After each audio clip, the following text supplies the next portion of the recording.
Are you training this morning, first of all? Yes, we are. Yeah. What about you boys? Have you got the second team in there today with no Laura and no Big Al?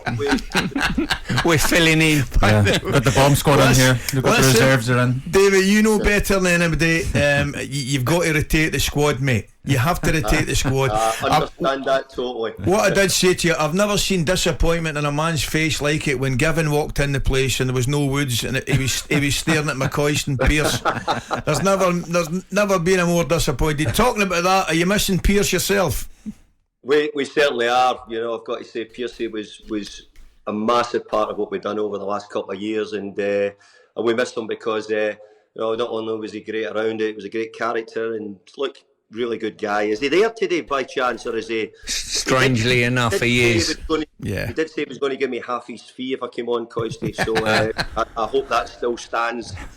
I wouldn't be holding out too much hope with that. No, me too. I was going to say to you, mate, you've had 3 matches unbeaten in all competitions so far. Well, not so far recently. Gianluca Scamacca scored in 6 and 12 matches in all competitions for the Hammers right now. He's obviously been a welcome addition to the team and the squad. Things picking up, things looking good. Yeah, we're beginning to get together a little bit. It's felt sort of through the pre-season that we were just never really getting all the players in at the right time and getting them ready, and players not having sort of enough pre-season or games. But more importantly, the players who played probably the best part of over 60 games last season, it looked as if they weren't all quite ready when we brought them back in. But thankfully we're back on track a little bit. Scamacca's goals have helped greatly. He's had a good start. He also had 3 weeks out with a virus, which sort of knocked him back a little bit, knocked us back a little bit of getting him going. But he's now beginning to show his worth and scoring all sorts of different types of goals. David, I wanted to ask you that. You touched on it there, obviously with the cup run last season, playing so many games. How important is it for the likes of the start of the season for you and your staff to monitor players? Because I'm guessing some of them will react differently. Yeah, rightly so.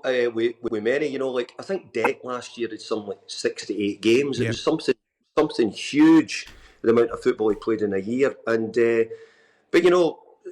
but both you, Coisty, and Pearcey have played at the top level. And if you're going to be at the top level, then you're going to have European football. You're going to be an international player, which is going to mean that you're going to have to play an awful lot of games. And I think the top players expect it. So we're trying to make sure that we're expecting more games. But I think what it does do, and more the Thursday, Sunday football, I think it's a really difficult shift for a lot of teams who do it. But we're getting used to it now. We've been on it now for the last year and a bit.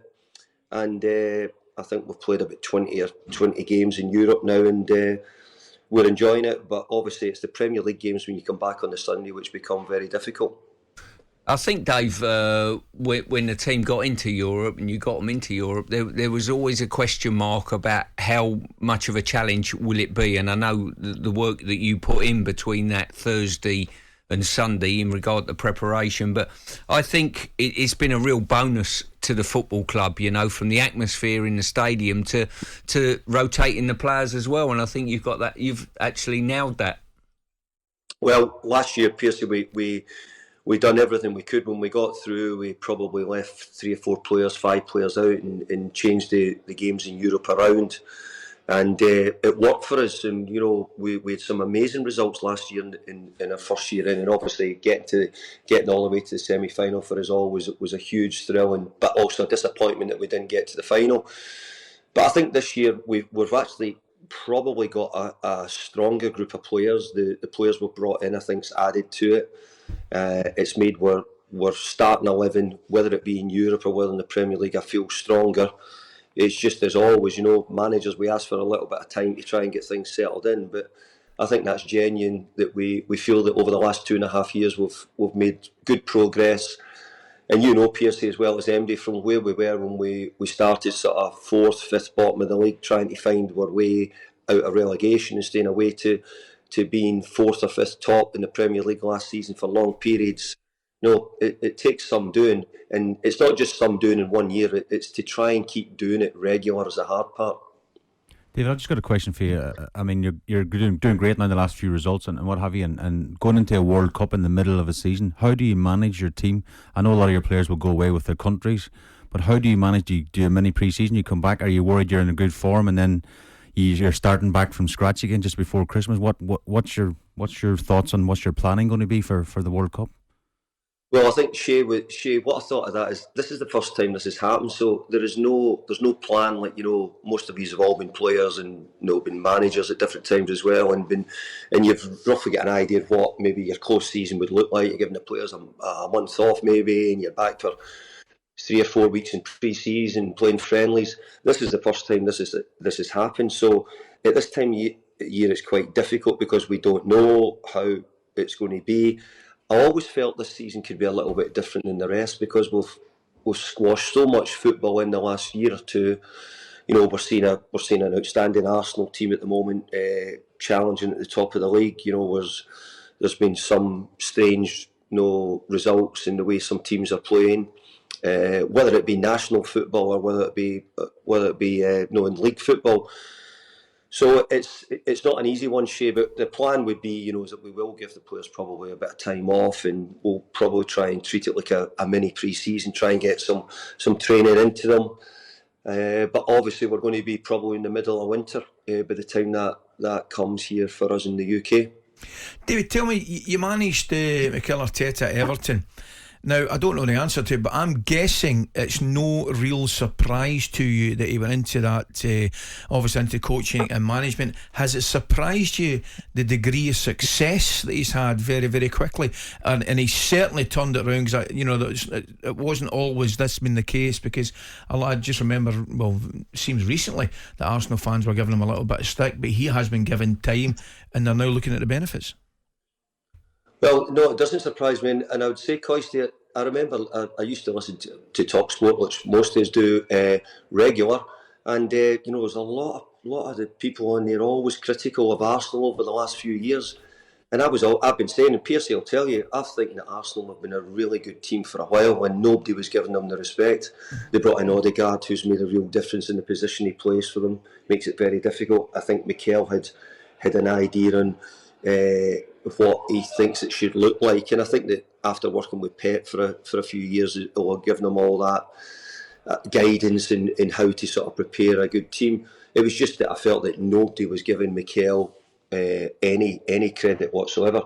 Mikel's a really diligent boy. You can see young manager learning his way. He'll make a few mistakes as he goes along, like I did and everybody else does when you're in management in the early years, but he isn't half putting together a really good side, and ultimately sometimes what you need good fortune to have good young players at your club when you arrive in, and I think Arsenal have good young players in their system. I think just looking through the squad, and it looks to me as though you're going to have a fair few players with you over that World Cup period. Obviously the Czechs have not made it this year, so them two boys, probably Oggy and Krezi and Dawson, the list goes on. So you're going to have a fair few to sort of tick over. Yeah, we have Pierce, and it'll mean that it'll be a decision of how we're doing, what sort of games we're going to have to play. We've sort of got a couple of friendlies half prepared at the moment for when we do have the break. But again, it's a really difficult thing. We don't know how it's going to be. How are other clubs going to work when players get knocked out in the group stages? Are they giving players time off, or are they bringing them straight back into training because most of the players are way back in? If players get to quarter-finals, semi-finals or finals of this competition, they're having no rest time at all. So I think that those players will probably be the club's best players as well. So, for example, if England went on to do really well and reach the final or win the final, it'd be very hard to get those players back playing on the 26th of December, if you ask me. But that's the way it's planned, and this is why I'm not quite sure how exactly the league's going to go at the moment. But, it's something new for everybody. Alright, David, I know for a fact that's just over 15 minutes you've been talking to us, and you will officially be breaking out in a rash because you've not been doing any work in the last 15 minutes. So you get yourself back out in that training ground, mate. Thanks very much for joining us, David. We'll catch you up soon. talkSPORT Breakfast with Laura Woods, Monday to Wednesday mornings 6 till 10. on AM, on DAB, via the talkSPORT app and on your smart speaker. talkSPORT.